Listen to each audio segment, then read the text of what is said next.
Hey everybody, thanks for tuning in to the Crokinole Happy Hour. The goal of this series is to connect all Crokinole enthusiasts, competitive players, and club/tournament organizers. We wanted to create a platform to get information out to the whole Crokinole community to use and share with each other. I just wanted to also put the word out. If anybody wants to get word out on their club or their tournament, to please contact us. We'll either have you on or we can put out the information for you. And this is all possible by the Extra Pint Crokinole Club and our sponsor, CrokinoleGameBoards.com.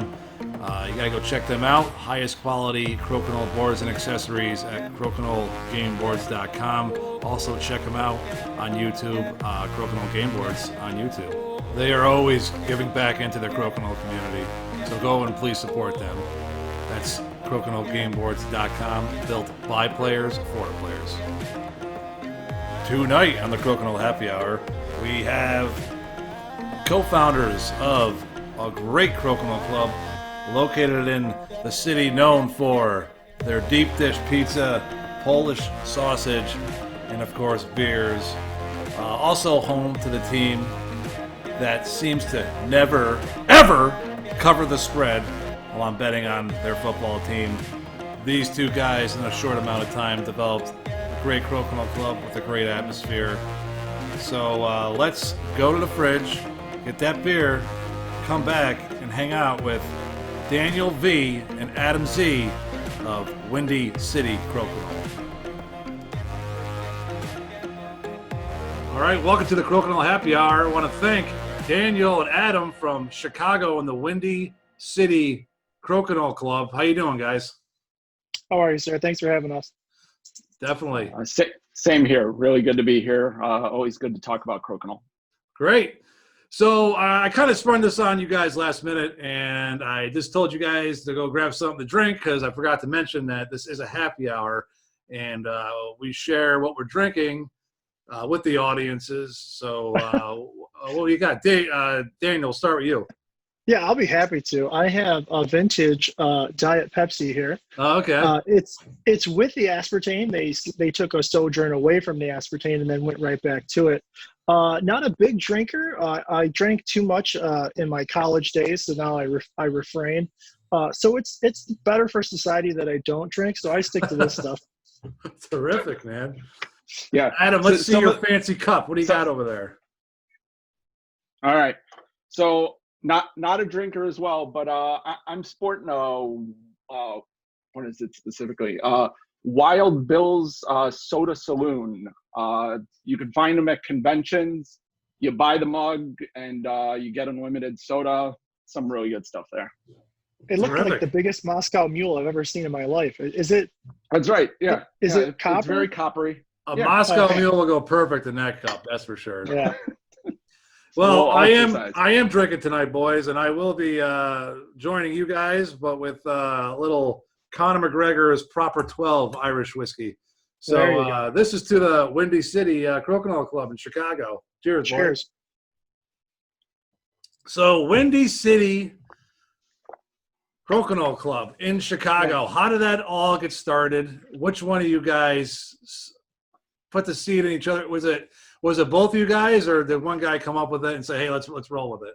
Well, okay, so I can tell my part, and then Adam kind of rightfully took over. But what happened is I fell in love with the game of Crokinole before I even bought my first Crokinole board. So I'm a bit impulsive. So I bought a board, which for me and for many people is a pretty substantial purchase, because if you want to get a good board, and I did, you're looking to shell out, around like $250, $300, and that's a pretty nice chunk of change for something that you never played before.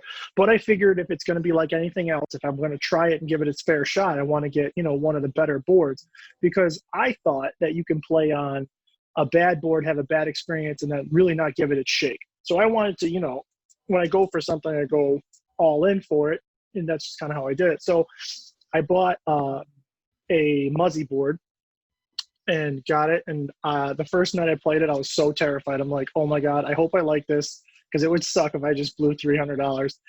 Played it with my friend for like 8 hours that night, and I was like, all right, this is it. My wife refuses to play with me. Still to this day, she has never flicked one disc on the board, any of my 4 or 5 boards that I've come through this house. So I was like, all right, well, I got to do something. So I decided to go out to Meetup and just try to make a group happen, because I figured, because when I was doing my research and if there was any clubs, or I didn't see any around my area, or even in my greater area of Chicago and beyond, there was like nothing. I think the closest one was like in Kentucky. So I was like, well, this is a travesty. More people need to know about this. I want to play with people.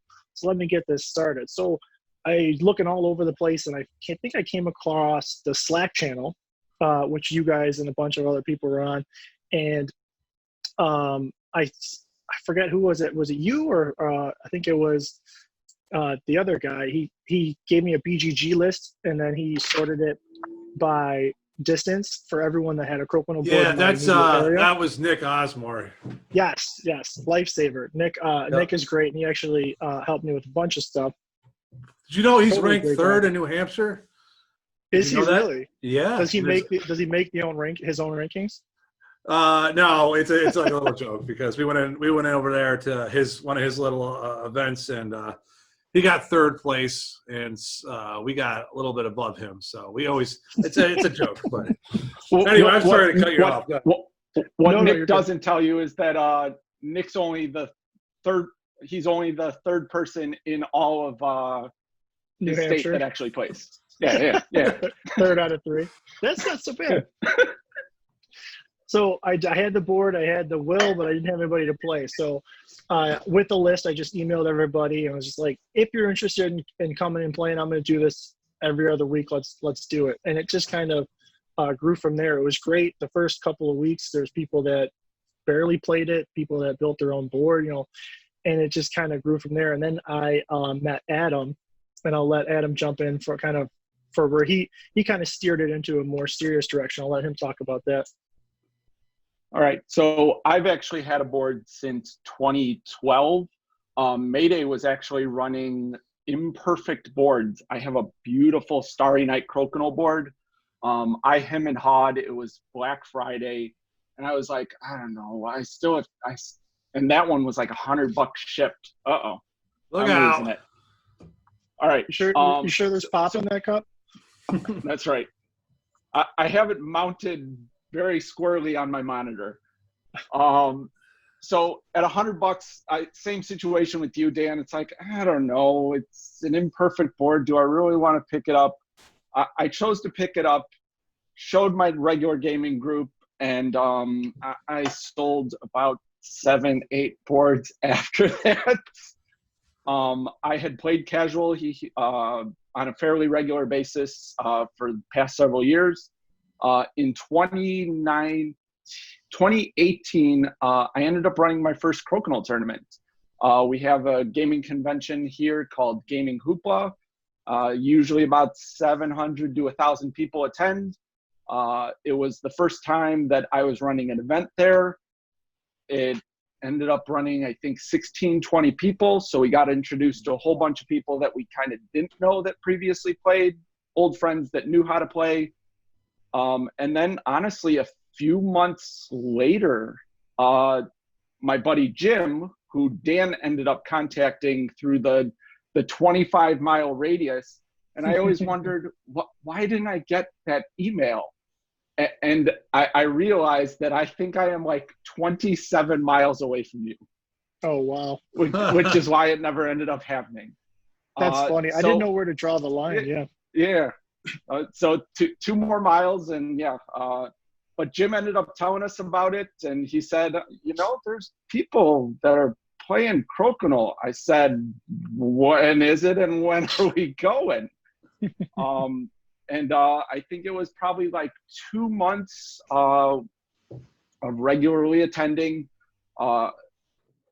Gen Con had occurred, and I was going, performed in the tournament.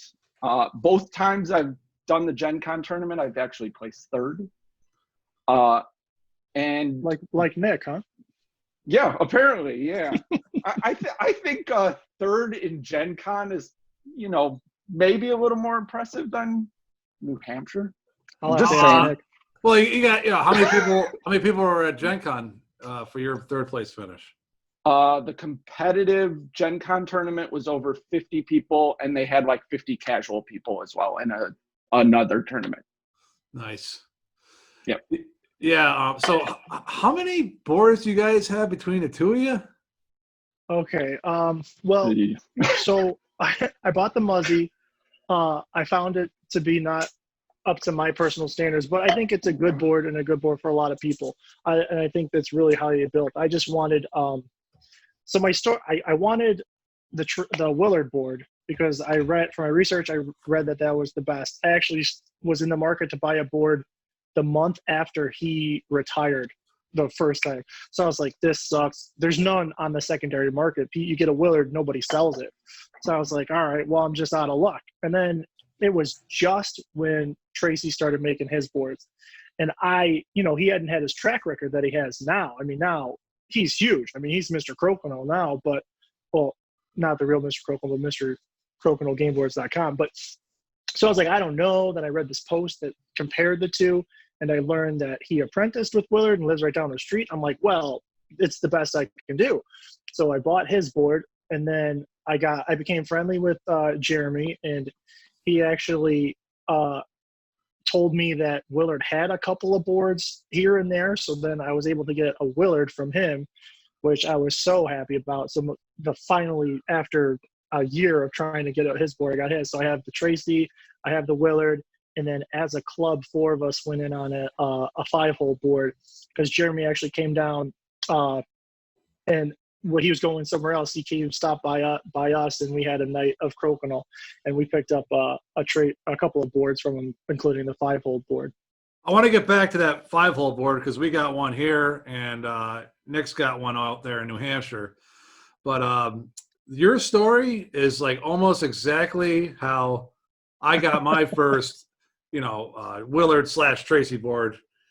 Same deal, dude. Right in that time frame, like we had a club going here. I had like a Ferrari board. I don't know how to say it. Yeah, the UK board, right? Yeah, it was a nice board. It was a tournament board. It had a nice finish on it. It was like cherry. I actually sold it to one of the guys in my club. But I'm like, my buddies had bought Willards because, like, we're getting into it. Like, man, I really want that. And, like, they're like, hey, he's retiring. So I'm like, yeah, all right, I'll go and get one. Then, of course, I get there. I'm a little late, and I get Jeremy. And he's like, hey, I'm Jeremy. I took over. I'm like, oh, man, like, who is this guy? Who is this bum? And I'm like, is your quality? I made him, like, send me, like, 3 emails, like, guarantee me, like, the quality's the same. He goes, yes. And, I'm like, all right, man, there's a lot riding on this. There's a lot of guys here that could, and sure enough, awesome quality, I wonder how many emails he had to go through to, like, prove himself. He's probably so annoyed with it because I probably, just like you, if we're sounding like we did the same thing, I was like, are you sure, man? Like, how do you do it? Like, I was like, listen, how do you do, like, the press? Like, I saw a video where he uses a vacuum press, but his brother uses the stamp press. I'm like, which do you do? He's like, I do the stamp press. It's okay. I'm like, all right, man. Yeah, because you're asking for, like, the most premium quality you get with the Willard, and you're paying for that too, so. It was funny though, but could you imagine in any other purchase, like, asking such detailed questions and just assuming that you have the right to ask these things? I can't believe he wasn't just like, you don't want to buy the board, you don't want to buy the board. But I mean, Jeremy, being the nice guy that he is, he loves talking about that stuff. So hopefully I didn't annoy him too much. You can't go and, like, try it. Like, we live too far away to go and try it out too. Like, go to his shop or wherever his business was at the time and say, or. You say that now, but then I see all those plans of going up and seeing him or going up to Tavistock. Oh, don't talk about that. Are you guys? Where are you at? Are you in New York? Yeah, I'm in upstate New York in a town called Voorheesville. It's right outside of Albany, New York, about 20 minutes. Too far. Didn't he come down for the World U.S. Open? Who did? Tracy and those guys. They came down, man, and they were on their way. They're going to bring more Canadians this year. But you know, What terrible timing, huh? Oh, dude, I was there 2 weeks before, or not 2 weeks before the event, but like before the lockdowns. I was on YouTube and I was like, we're gonna have it. Like, you know, I was like just You were guaranteeing so- everybody that we were gonna have it because the what was it? The restrictions were like under 200 and something people. You know, I'm like, oh, we got that. You know, we're gonna have hand washing stations and all that stuff. The first procedures. I don't think it's too bold to say that that's the biggest travesty of COVID. Probably. Yeah. That's well for us, right? And for the Crokinole world, I think it might be. Yeah, but no, I mean it wrecked our competitive, you know, aspirations for this year. We wanted to go to more tournaments. We were going to host our tournament, which was I really liked organizing it and with my club mates, and we just had such a freaking bash plan. And it looked like you guys put on a really good tournament. I mean, I saw some of the pictures and some of the I saw some of the scope of how many people you got in there. That was awesome. Yeah, you know, we had more people signed up this year, and you know, we have it in two venues. We have the preliminary rounds in our spot at the American Legion, and then we moved the finals to a local cider and brewery, Interletter Farms, and that stage for the final table is just insane. Just like music cranking, everybody's cheering like it's like blood sport, and like it's incredible, man. There's friendly booing, and it's a totally different from what you know the final table at. Maybe I don't know. Is your guys' atmosphere a little different from your club? You know, our club is still more of just a casual hop in, hop out, do whatever you kind of want to do. Just because we don't have the numbers yet to support anything like that big of a tournament. But I heard that the Canadian guys started taking 20 shots, and they put on strobe lights, and like they have loud rock and roll music because they're trying to get ready to not get psyched out for next year's U.S. Open. Yeah, they gotta have people like yell in their face too when they miss a 20. That's always good training. And I think you guys single-handedly changed the vocabulary landscape of Crokinole and how shots are called now.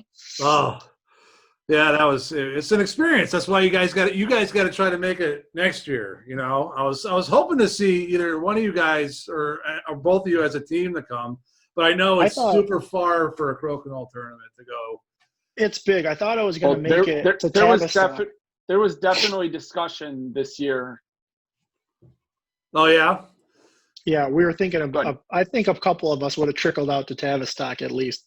Yeah, go to if you had to pick them, like go to obviously Tavistock to get that experience. You know, because you get to see so many people at the same time. I would have been able to thank Willard because I know he always goes up there, and I think there's a guy from Colorado who makes what looks like a really good board, and he goes up there because I mean I'll tell you, I think I've looked into every single board maker out there globally.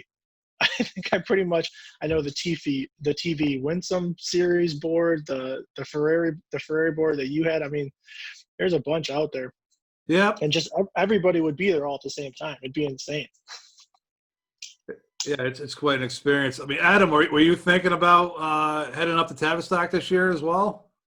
Yeah, there was definite discussion among us all that given the recent flux of us all regularly playing Crokinole, that it would be a endeavor greatly enjoyed.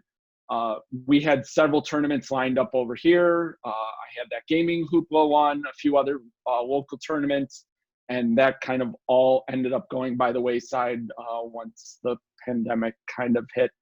I was genuinely kind of frustrated because Dan has been our resident ace at the club for months and months and months, and I think I was finally starting to overtake him, whether he'll admit it or not. But you know, no, those are the games I love. The games that are hard fought.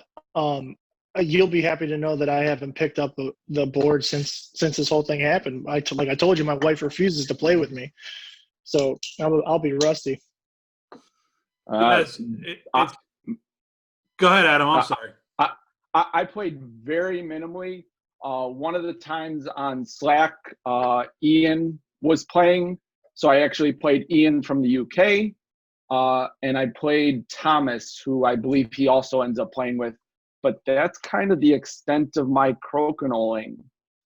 It's a sad casualty of it all. It sucks. It sucks, man. Yeah. You know, this weekend, I'm gonna. It's close to my birthday, so my wife's like, what are you gonna do on your birthday? I'm like, well, I was gonna have, I was gonna get the UFC fight on Saturday, bring the big screen out in the backyard, and during the day, I'm gonna have, just let everyone know around my area, my club, and my friends, if you want to come over, I'm gonna have a crokinole board set up at your own risk. We're gonna wash our hands, and if you want to play, we're going to put a mask on for anyone that's, kind of iffy about things. And, we'll see who shows up. I know a few people are going to show up, so we're going to give it a go. And we have all sorts of other like long games and stuff that, I like to partake in and, compete with. But that's, I think. Well, happy early birthday to you. Thanks, man. Appreciate it. But yeah, that's, I think, and I have an idea about doing a fundraising tournament for American Legion, who had to shut down too, and they have a very, very small like shoestring budget, and they were hurting for money before, and I can just imagine they had to close up their bar, and that's what they make their money on. So I wanted to do something. I'm trying to think that, because we're almost into phase 2 of the opening around here. We were supposed to have it last week, but something happened. Well, I think towards the end of the summer, it might be loosened up just a little bit, and people will be a little more comfortable, and we can have a small fundraising tournament for them. Yeah, to let us know. I could probably send some support or something. No, none of that. It's all just like entry fee. We'll go to them. We'll buy their beer or whatever. But so Dan, I'm sorry. How many boards do you have? I cut you off. We've got into a little tangent there. So now I have 2 boards. I have the Tracy and the Willard, and then I house the club board, which is the 5-hole board. 5-hole. And Adam, how many do you have? You said you got quite a bit, right? I'm at, let's go 3, 2.5. I still have that. Well, I know Dan's completely anti it, so when I'll explain it. I have that Mayday one that plays actually really well. Yeah, you know what I'm talking about. Gotcha. I ended up buying a Tracy board, red outside, red inside. Red's my color, love it. And the one that Dan is completely anti against is the Holinsky started selling 76 boards. They're literally 77. Yeah, 77% boards. So the way Holinsky ends up making his boards, he has the big board, and then he'll actually cut a circle out of it and then put the deck to kind of reduce the weight. So he has this inner circle that he was just kind of doing nothing with. Well, he started making boards out of them. He was selling them for $77 shipped. Yeah. I said, yes, please. So I have a really cool black deck with red lines in it. And it's like a little travel crokinole board. Rather than the full 30 inches wide, it's only about, I think, 22, 23 inches wide. He reduced the peg size. He 3D printed, and it plays really nice. I was strongly considering getting a Holinsky just due to the gorgeous nature of them, but ultimately really wanted to stick with the best performance possible, which is why I ended up going to Tracy. So to actually own a Holinsky was something near and dear to me. So to be able to have that was nice. But that's why I said 2.5. It's kind of like I wonder if I can get that for my kids. Because that would be it'd be. It's actually a pretty good solution for the little kids. Besides that, I wouldn't see a lot of you. I would just pull out my other board, and they're like, "Well, this is the travel board." I'm like, "For taking 33% off." I mean, I don't know how much more portable the smaller board is, but It is noticeable when you're lugging it around. The Helinski, especially compared to the Tracy, the weight difference is substantial. But we do also we do have one of the club members specifically bought a board for the purpose. They ended up buying it for the kids. At Nice. $77, it was like, if it gets ruined, oh well. But it's a nicely produced board. It glides really well. I do understand. Yeah, I just solved the problem by buying 2 full-size boards. I leave one at work and one at home. Yeah. But I never let. I work in a middle school, and I would never let the kids play on the full-size board. I probably would let them play on the Helinski. Yeah, I get a little nervous. I mean, I like have to make my kids play in the first place, but then when they're playing, they're like, scrap. I'm like, whoa, come on, I can't leave it out. Like when that's the problem. Like I think you need everyone that plays Crokinole, especially if you're playing competitive, needs a board out in the open somewhere in the house, so you can while you're doing right after dishes or something, you got something going on, you got 10 minutes to spare, sit down right there, just boom, boom. And I think that would make my game so much better, but I can't do it because I have kids and I have a freaking cat that I want to throw out the window that could screw it up.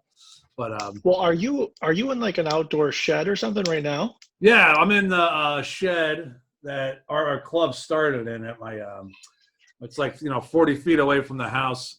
So I see. So even that, if you left it in there, you'd have to walk out there and then. No, it's not that. I would do that, but I'm worried about weather. Like it gets really humid here in the summer.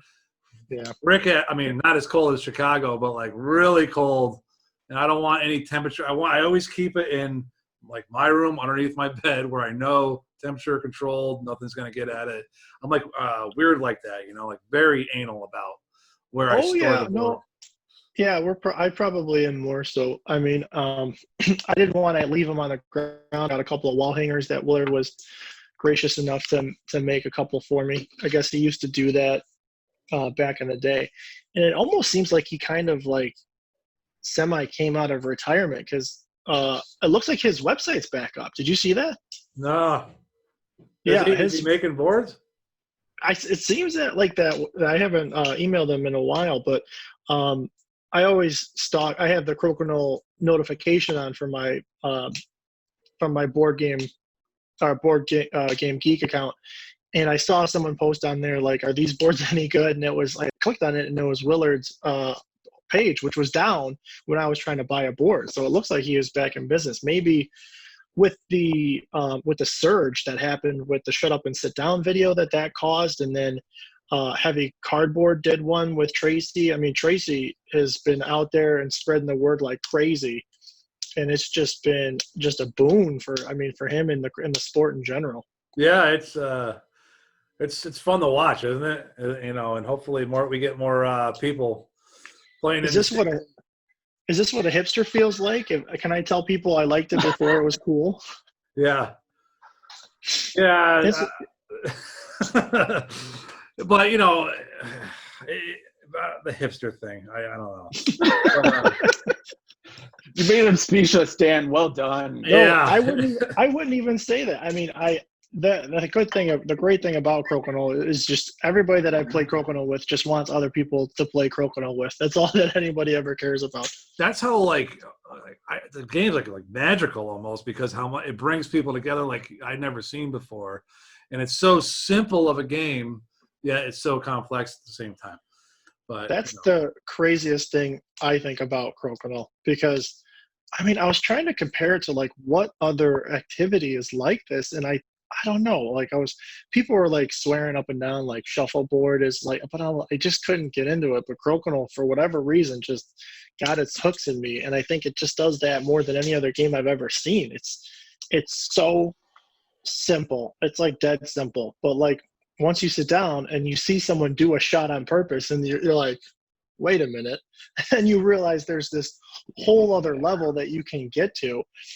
And then I play with the people around me, which can only bring me so high, because we're all just fumbling in the dark. Then we have someone like Jeremy Tracy and his son come down, and they are just mopping us up over there. Like there is no shot they can't do. They're like, you want to do this and this? I'm like, what is happening over here? I mean, it was just insane. So, I mean, it's crazy to know that there's still so much more I could go with the game and grow with it. So, is your club Windy City Crokinole? Let's talk about that now.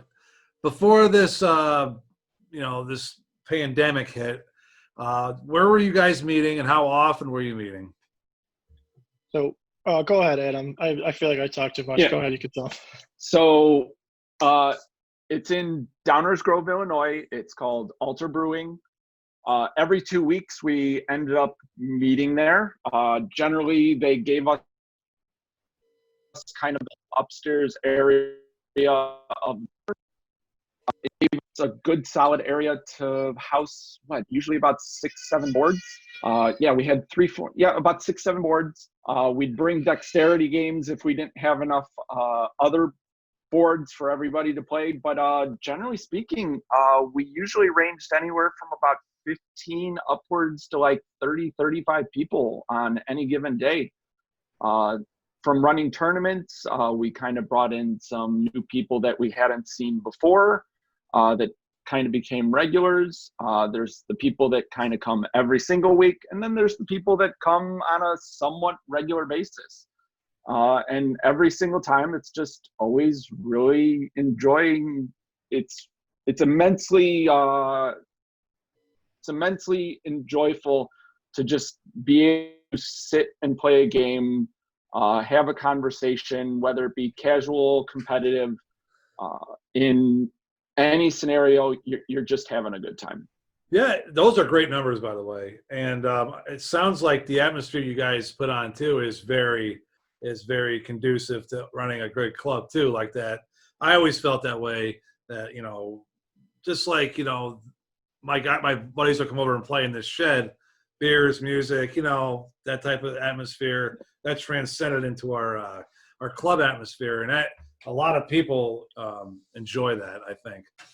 So I think you guys, I would definitely go to your club if it was around me for sure. And go ahead. No, go ahead, Adam. Well, and prior to all this, like we were saying earlier, I'm 27 miles away, and when we start, I have to travel an hour 15 minutes to get there. For Crokinole, I do it, but I was starting to work in the area so that we can actually have regular meetups in my neck of the woods and actually bring in people that won't do that 20-30 mile trek out to Downers Grove every single time. So yeah, we were genuinely trying to kind of get other sites to occur so that we can kind of keep growing numbers. That's great. Can you tell people how when you go into a venue, how did you ask the venue to say, hey, do you mind if we do this type of club thing here with Crokinole? What was your conversation with the owners of the venue or the managers of the venue? So go ahead. You have to understand that it was pretty selfish of me because I was like, I just want to get people to play Crokinole with me because I love Crokinole. So I put it in my backyard and I just looked for businesses in the area that would be open to having people on a consistent basis come and show up. We picked an off night, and that's always a good thing to look out for. You can go in and have the conversation. I just said, hey, can I talk to the manager? I'm thinking about being able to get some space during this time. I'll bring these people in. It's a social game. It allows drinking, and that's what we're going to expect to do when we come here. We're going to give you some business. You're going to give us a place to get out of our old lady's hairs or whatever, And that's, it's kind of symbiotic that way. We go when we have a place to go, and then they give the business to the place that we go to. And you find places like this all the time. The place that we go to, the Altar Brewing Company, is great.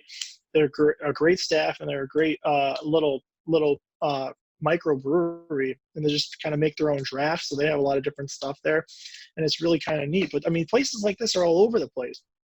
So you just have to talk and I think I talked to one other place and they didn't get back to me, and Alter did. And I went there for for trivia nights, like 1 or 2 times. They're always just having like trivia themed nights. And I was like, well, they'll probably be open to having us have a game night there.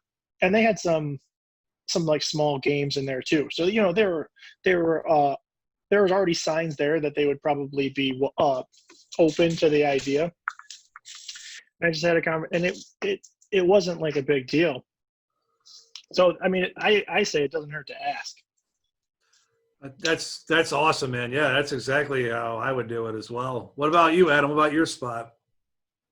Yeah, so I think specifically what Dan was mentioning, the big thing about all of that is an off night.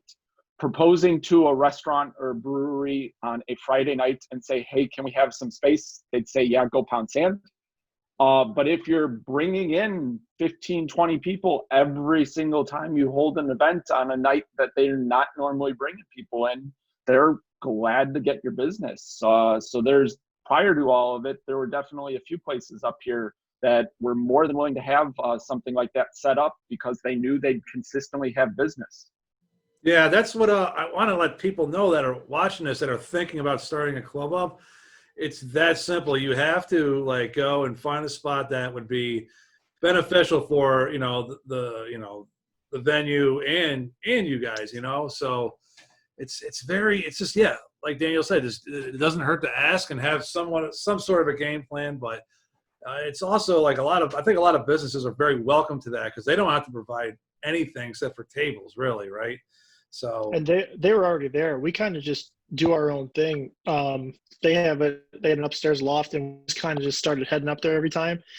And we pretty much take care of ourselves. We get out of their hair. It's a walk up to the bar kind of service, so they really don't even have to bother with us. I don't think they would know that we were even there if they didn't have to cash us out at the end of the night. yeah. So now you guys got great numbers, and the numbers kind of like the same in both venues or both. You know, well, to be clear, Adam was talking about starting another chapter of the same club, which we haven't yet to do. Oh, okay, I'm sorry. I thought that already Adam, already established something in your neck of the woods. Or all right, my fault. I thought there was already the reason. chapters. No, the reason being is he's a little farther north, and he might be able to hit some of those to get some of the population from Chicago to make it easier for them to get to a spot, because neither of us are in Chicago proper. We're in the suburbs. So if because he's a little more northernly, he might be able to. It might be more feasible for someone that lives in the city to get to him than it would be to get all the way down to me, which I'm a little further out.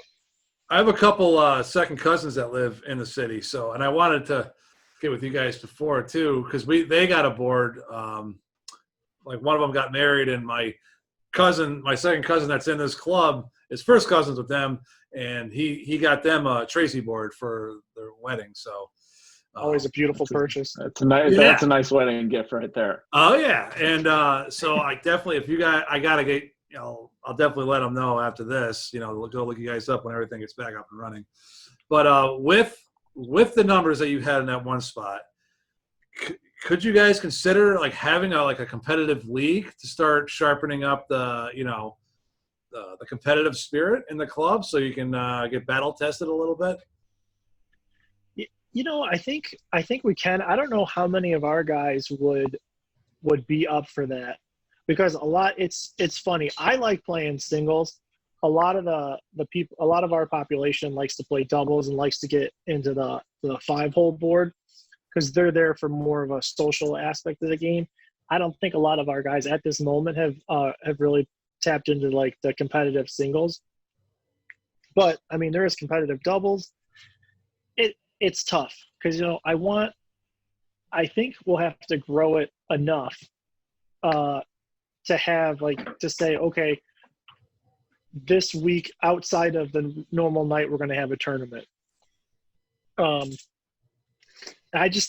I'm trying to do what would be the most productive for our population. And I've talked to a bunch of the guys, and what I did a couple of times in a row is I brought the score sheets, the NCAA score sheets. I just said, hey, use this to make sure you play with everybody in the room. And I would fill it out religiously, and I would make sure everyone I played with would fill it out. but it was like kind of, some would do it, some would be, I'll fill yours out if you want me to. I'm not really into it. So judging by getting the temperature of the room by the score sheet and how not interested they were in it, I don't think they would be into a more competitive setting, which I'm fine with. But I think for us to move into a tournament kind of attitude for the club, we'd have to get with just more people. What about, like, let's say like you had your nights, right, that you meet and it's casual. You can be like, okay, first half of the night is casual, and then second night we're going to have a tournament. You don't have to be in it, but you're going to keep track on where the people end up each week, so you can have like a point. If someone gets first place, you get like a certain amount of points, like a points model thing and we'll go from September to January, and we'll see who has the most at the end of that. Have you guys considered that? That's actually kind of how it initially started out.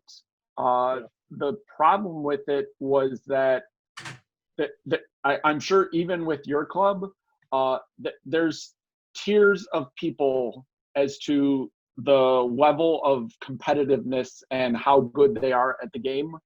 And week after week, the same people would always be on top, always. So there were only, I think, 3 to 4 of us that would just consistently be 1, 2, 3 every single time, while everybody else kind of always seemed to file in rank and always kind of seemed to stay in the same place.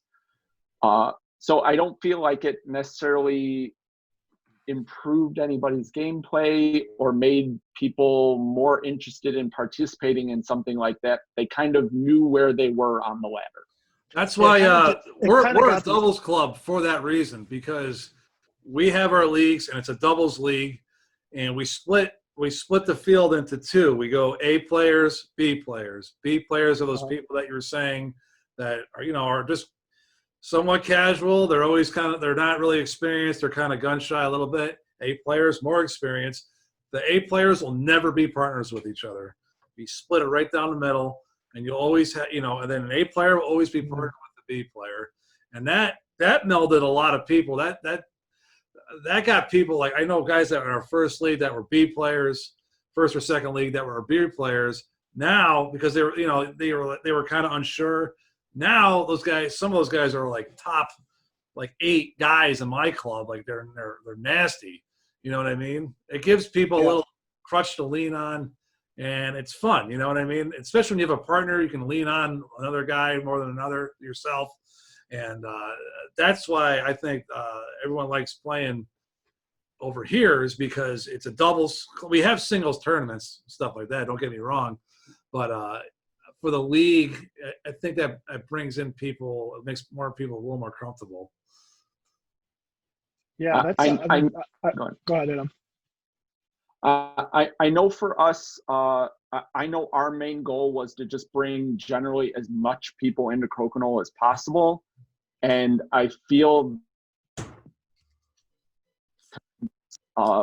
prevents people that might have just been coming that one time or their second time in the last 2 months from really wanting to participate. When it is a more casual environment where you can just always jump into a game, once something ends, somebody else jumps in. It just becomes a more friendly environment and more conducive to just getting people involved that otherwise wouldn't keep coming. No, I totally get that part too. You want to keep it nice and friendly. Maybe like you have a sign up or something. Say, hey, if you're interested in this, this type of play, we're going to be doing this later on, or at a different day. If you're interested, let us know, and then we'll set something up. Just my suggestion. If you want to get into competitive, it helps. It really helps out your game if you're playing for something. And the extra point in Houston plays at a similar establishment than you guys do. And that establishment, they go there and they drink the beers and all that. They give them business. They actually they asked for like a 50, like a gift card or something. The establishment will give them someone to win the tournament, or like the league or something, like I don't know, like a voucher for the restaurant or the bar or something, So it's fun. That's a great idea. I think because I know that for trivia night they do give out like 50% off the next time you come in on your tab or something like. So it works out good for everybody because you get a little discount, they get repeat business, and then there's that incentive for the people playing to actually win. So because I think some of the people were uncomfortable doing straight for money for whatever reason. I don't know if they thought it was gambling or whatever. I'm the worst person to ask because I came from all of my friends are degenerates and play poker every single day. So I was like, let's throw some money at it. Let's go. Fuck yeah. But I That's have the to way to take do it it, myself. man. Yeah, I was like, all right, we play it because every single night or every time we had Crokinole, we did have the 5-hole board was kind of like the $10 board. So everybody sat down, put $10 in, and whoever, so the winning team got $10 ahead or whatever. And then those guys are junkies. it would get soaked up the whole night though, because they would just be playing. And then one time, for whatever reason, these guys are so in their own zone and so focused on the money and betting like between all the other poker players, they didn't think Adam knew how to play. I don't know how we got or how good he was. I don't know how we did. Adam and I sat. Well, I sat down because I know him from growing up or whatever. I'm like, all right, let's play. I'll get a partner. I'll take Adam. And I thought they're going to be like, no way, get out of here. But they're like, that guy? Sure. And I was like, I gave Adam the eyes. I'm like, shut up. Don't say anything. Yeah. So Adam just gave me the okay. And he sat down and we crushed him. Like the foregone conclusion, it was like not a contest. And then I'm like, okay, you guys want to play again? Because usually winner stays. And they're like, no, you got to get off the board. I was like, all right, that's all your fault. Wait, so they made you get off the board and you guys killed them? Yeah. Oh yeah. We knew going in that they were going to tell us to go screw ourselves and leave. And for whatever reason, they said, yeah, sure, sit down. We'll take your money. And Dan and I were just like, well, we just made money. Cool. All right. Wow. It was like wiffle ball. No, yeah, but that stone ran dry right after that. They said no more of that. Well, there's two guys right there that would play for a league for, right? Seems like it. But the guys that you played, they're always playing for money, your poker buddies? Yeah, they'll play doubles. They would be in for any sort of prize or whatever. So if we make the second half of the night a tournament, they would definitely be in. Even if they were throwing it away, it doesn't matter. If there's money involved or a prize or whatever, they'd be in there. Yeah, and people that didn't want to do it could still play on the other boards, right? You guys got plenty of boards to play on, it seems like. We do. For whatever reason, we'd have to change the setup a little bit because the tables and it's not a problem, we can switch tables, but the tables they give us now are the long, banquet tables, so it's more conducive for a one-on-one because we set like 3 boards on the table and then we just have, the 1v1s on there. Yeah, we could switch it around a little bit. Or, if it gets bigger, they might even just be able to give us the banquet room, which is a huge room, especially in winter because during the summer they have a bags tournament that runs on the same day that we go in there. So that's why they have we just have, again, it just doesn't hurt to ask. It doesn't hurt to ask the bartender. It doesn't hurt to ask the people showing up. And the worst they could say is, no, I don't want to do a tournament, right? Yeah, or, there's a sign. You can put a sign-up page there and see if there's any interest that way as well. But, yeah, I think that's, the more competitive you play, I think, ultimately, I know you want to get people hooked, but the more competitive you are in your club, I think the more people will enjoy it. And then you get other people, I don't know, you get more people that way, you know what I mean? I am under the same mindset. It's fun. You sit down. If you get my favorite thing about Crokinole is converting somebody, and most of the time you can tell right away if they're gonna be hooked or not because you set them down and you say, okay, you do this. This is the object of the game, and that you go through that whole rhetoric. These are the points. This is how you win. These are the rules. Blah blah blah. Then they take that one shot and they try for a 20. I usually tell them go for a 20.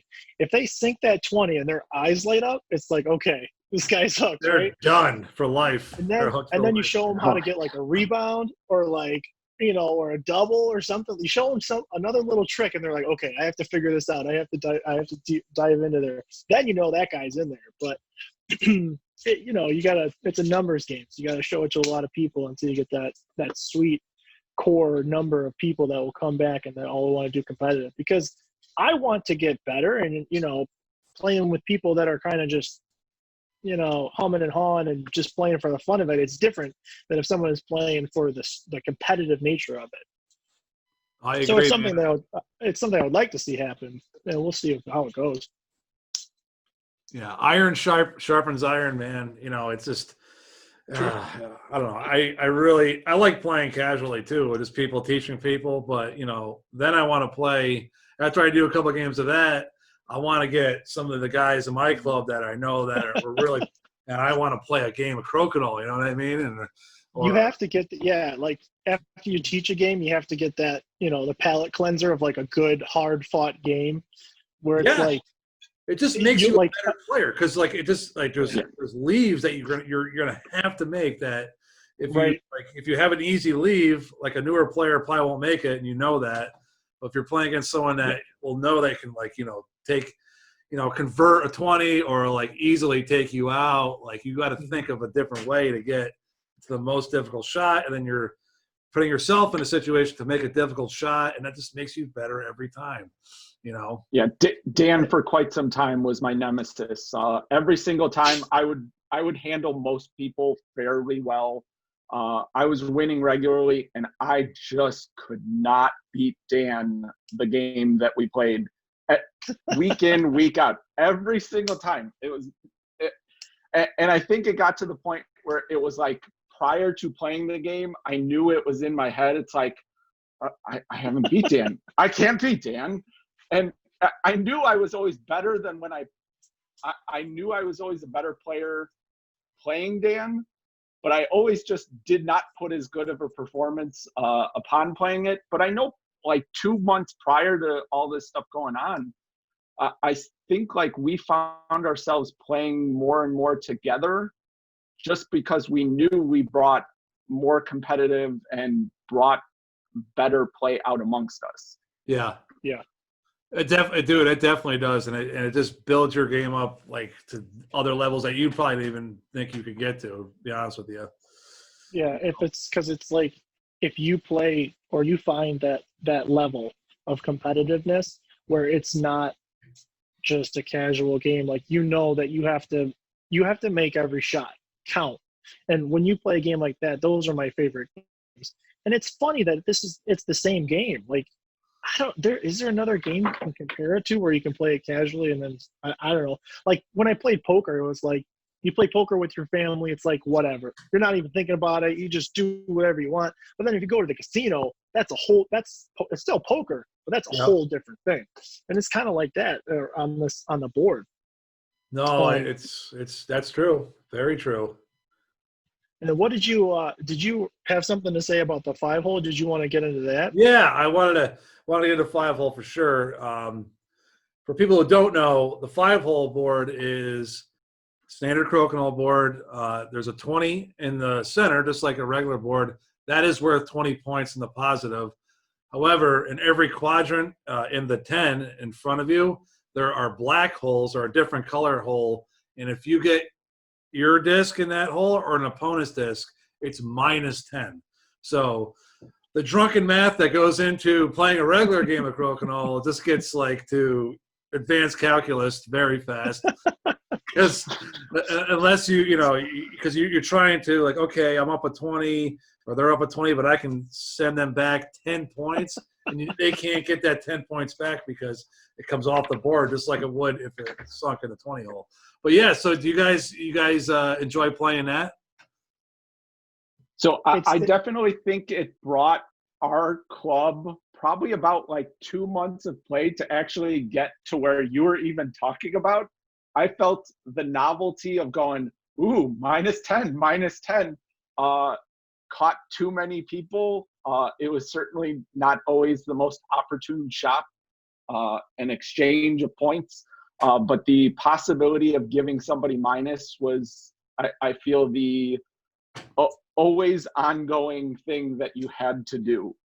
And I think it eventually reached the point where people actually started realizing maybe that's not always the best shot. it gets you off your game because you just want to screw the next guy over, but you're not playing smart sometimes. It's funny. It's because the 20 is the best shot because those are points that you cannot have taken away from you. So in the same concept, the negative 10 points that you can give to your opponent is something that you can't take off the board unless they sink it. So unless they sink that 20 to offset it. So it's kind of, I don't know, it's like the expansion to Crokinole where they add this other level where it's like this allure, like I need to get that guy into the negative 10, but that's the worst possible shot I could take right now. But the other thing is like, so you can set it up where you have your center lane blocked with the negative 10 hole, or you can do it where your side lanes or your two outside lanes are the ones that have the hole on it. Now I like to play where you have the obstruction right in your center lane. And I think if I'm correct, that's the original rules that are on BGG, but either way is fine. But what it does is it creates all of these opportunities or shots that you would normally take that you don't want to go for because you have the negative hole in your way. Or you don't want to leave it towards the negative hole where the next person can line up and just take advantage of that. Yep. So then you're having all of these where Crokinole is already a game of like angles and where you leave the disc. Now you just the options just like explode from there. So you're like, okay, not only do I have to worry about this or the hide, or now this hide is like not even worth it anymore. I gotta go over there. Yeah. It's crazy how much it opens up the game. And it's also nice because there's kind of like in our club, some of the guys just play it because it seemingly has a little more randomness to it. You're like, oh man, look at all these holes. Anything could happen. When realistically, it's still a very tactical and tight game, but they kind of like forgive themselves for like the shots that they make or the things that happen because they're like, oh well, how could I avoid it? There's all these holes everywhere. So it kind of like allows people just to kind of have more fun, which we have found, which is great because that's obviously the point. But it's just interesting on how someone approaches the board and what they're going to do with it. Yeah, we got a house rule. We have it so it's center. The hole is set up in the center lane, and on an open 20, you have to use your center lane. So you have to like half hole. Oh, really? Yeah, that's like it's a house, so it's not like a straight in 20. So that's the way that I just adopted to do it because I don't half hole it. I kind of just go out on an angle and try to pick my line and go for the 20. And so I just been practicing that because I've wanted to be able to have that shot when it's there for me. But that's interesting that you made it a house rule. My buddy. Because then you get in a 20 race, which we don't want, because we're fucking around on the typo board.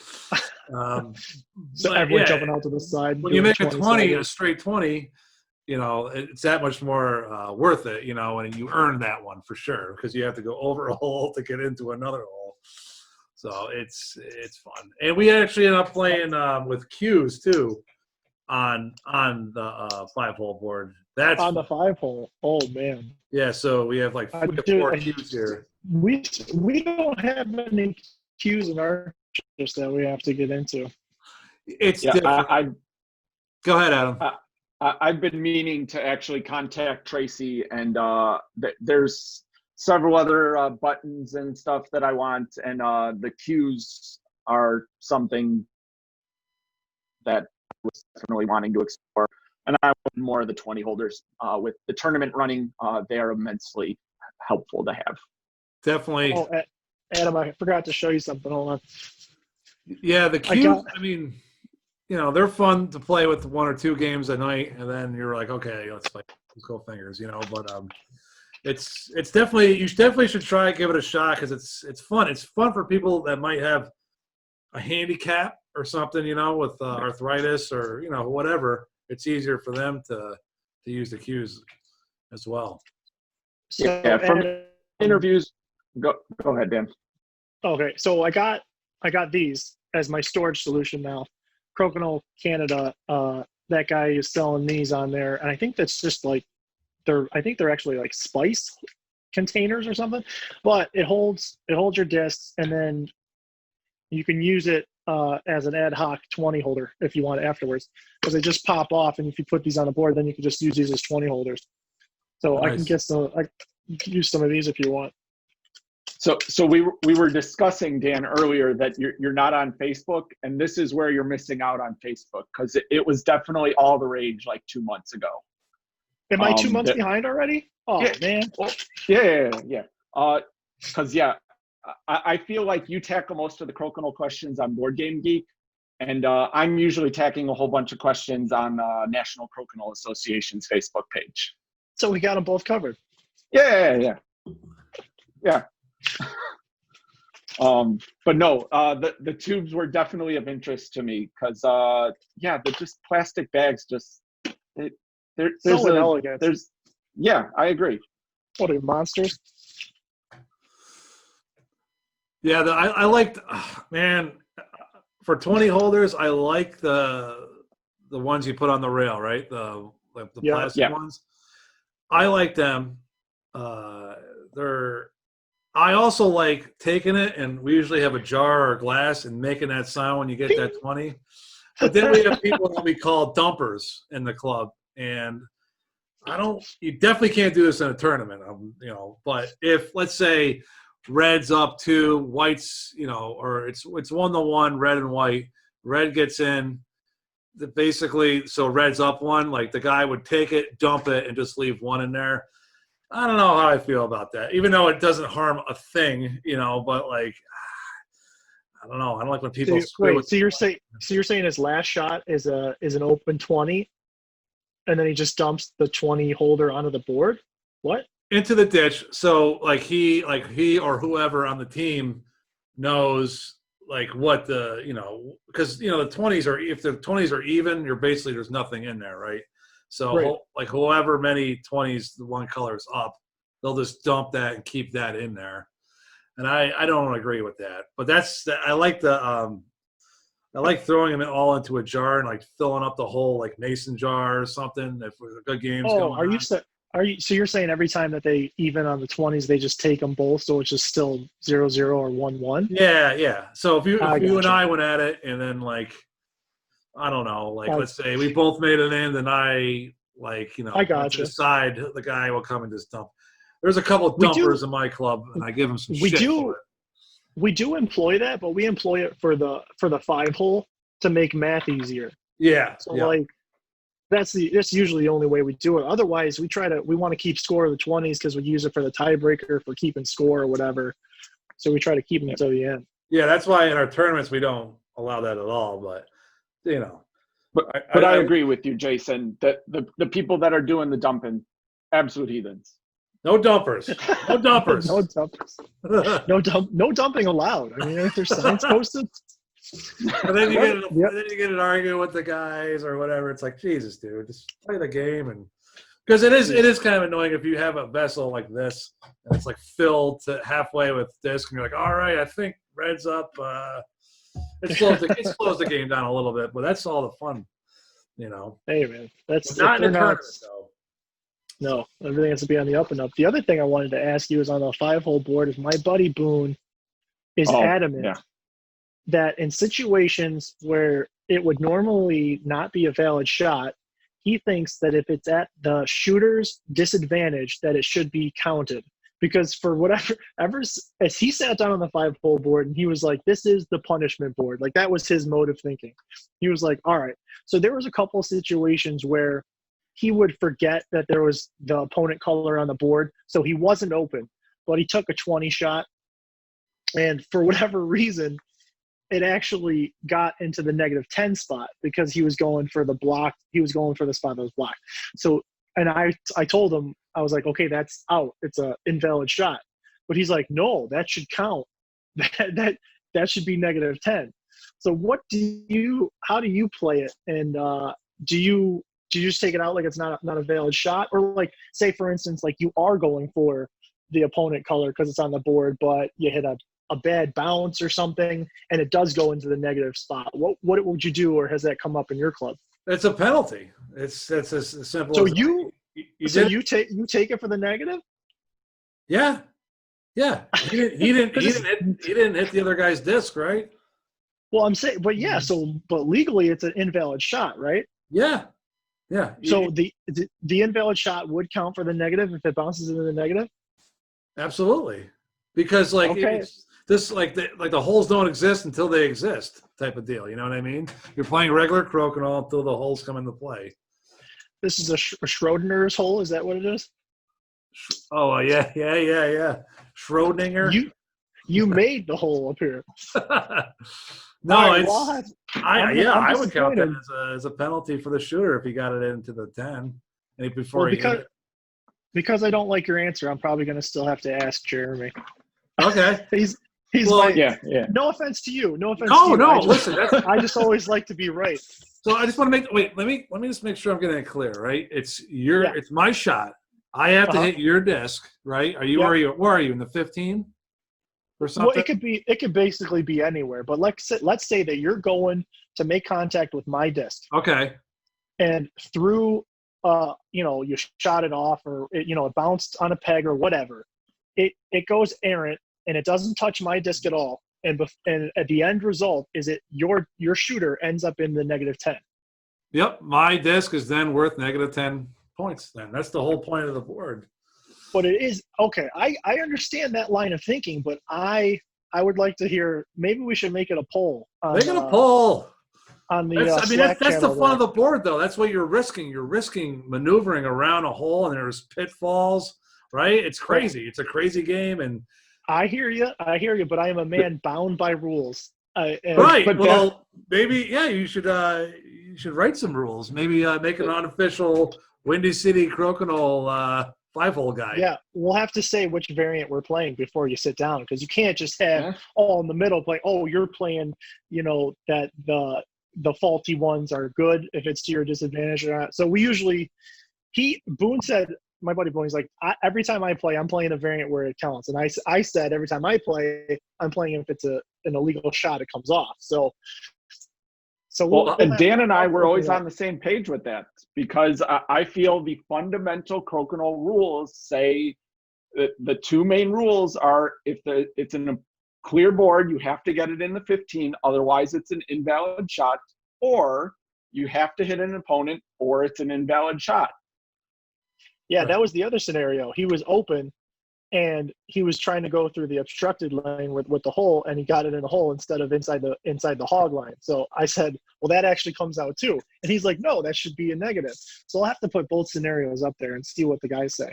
How about this? When we play sometime in the future in Chicago, we're playing by your rules.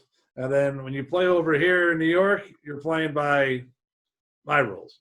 Well, I don't know what my rules are now. I'm going to have to talk to the Canadian professionals. They got a whole forum over there. So what do those guys know about crokinole anyway, man? Well, they know how to whip me up and down. That's for sure. Yeah, what do they know?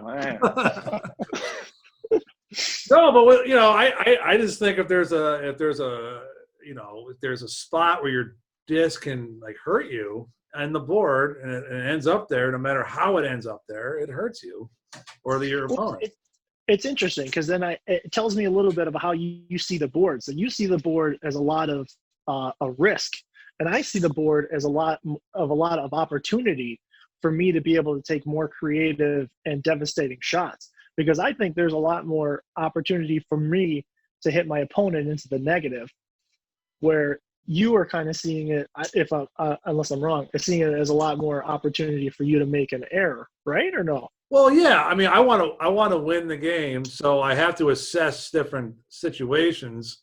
If there are multiple angles I could take, okay, this shot's there, but I'm risking myself either leaving it next to a 10 hole or putting myself in a 10 hole. But risk reward, I would be in a better position if the shot went through, or I can go plan B. You know what I mean? So yeah, it keeps you on your toes, and it was funny because my buddy Boone made me think of the board as being a random chaotic thing with a lot of risk to it. But then I went and took it to school, and the math teacher I play with, he's like, oh, the angles are so much more interesting in this game. And I was like, Well, that's that idea and how and that view of the board is so opposite of what I just had with my buddy.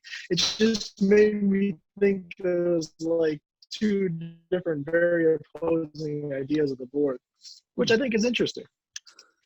I think Yeah, there should I be never- a 5-hole tournament soon. That's what I think. That'd be fun. We have to get up there for one of them. Yeah, most definitely. It would be really chaotic. Oh, The yeah. 5-hole. Like I'm sure there'll be some heartbreaks after the math's done at the end of the timed round, and be like, "Oh shit! Like we should have, gone a different path or whatever because of all the negatives and, yeah, that board's nuts. It's a lot of fun, and it's good to like. You can also think of it as practice for like bump and runs, or Yeah. that's what I don't know. Some people call it like, or promote your disc or another disc into a hole, the 20 hole. Oh yeah. Oh, Too. those are great. I love those. I use that's my preferred method to try to. That's my favorite 20. I would say is when you're open and you have one of your discs like either already in line for the open 20, because if you hit it and you promote it into the 20, you still have your other one that's left behind, and they still have to shoot across the 20 to get yours. It's And definitely you more just- valuable in singles than it is in doubles. Yes, you're definitely right on that. Yeah. Yeah, because you want to stick that into the death zone in the 5, just promote it, and it looks sick too. Just like, it wows a lot of people when it goes in, and but it puts It's you. a good shot to have in the arsenal for sure. Oh yeah, and I think I don't know why it seems easier to promote in through the center lane with another disc than it is sometimes just go straight in with your finger. You know what I mean? Like it just seems like it glides the disc a little bit smoother into the center. Yeah, you would think it would be easier just with the one disc, but it's just funny how your mind tricks you into thinking that it's easier with the two. It doesn't take a lot especially when you're teaching people. Like you're like, you don't have to smack these discs that hard, especially on a really good quality board. How like just a little contact will carry off most discs for takeout. Take out some people when they first start playing and really try to wind up, and that's when their errors come because their finger strikes not the center of the disc. It goes wherever the momentum goes. Yep. And sometimes it works out for them, and sometimes it doesn't. But what's the future for Windy City? Let's say the funny. Yeah. It's like. Oh, go ahead. Sorry, I missed it. You cut out for a second. Yeah, the connection's a little weird out here in the shed. But I was asking if when the restrictions lift, what's the future for Windy City Crokinole? Go ahead, Adam. You're a great player. So I know we definitely want to keep up with the every 2-week endeavor. I know everybody enjoys that. I know everybody's dying to get back to it. I greatly miss it. But I do definitely want to get kind of contacts lined up to get a northern suburbs area set up. I know I have a handful of people up here that never want to make the trek out to the south suburb of Downers Grove, but would be more than happy to have a 20-minute commute and play on a more regular basis. We've made some contacts even in Wisconsin that they'd say, oh, we'd absolutely come down for that. So I'd love to get a second site going and even potentially find a few contacts actually kind of in the city proper and try to get our Crokinole played. It's a great game and more people need to play it. Awesome, man. I love it. Multiple chapters, it spreads it out, and eventually you guys might build a nice circuit there, in the city of Chicago, or even, like you said, those guys from Wisconsin, you guys can have like a little, club versus club thing, or a little, tournament circuit or something out there. That'd be great. What do you think, Daniel?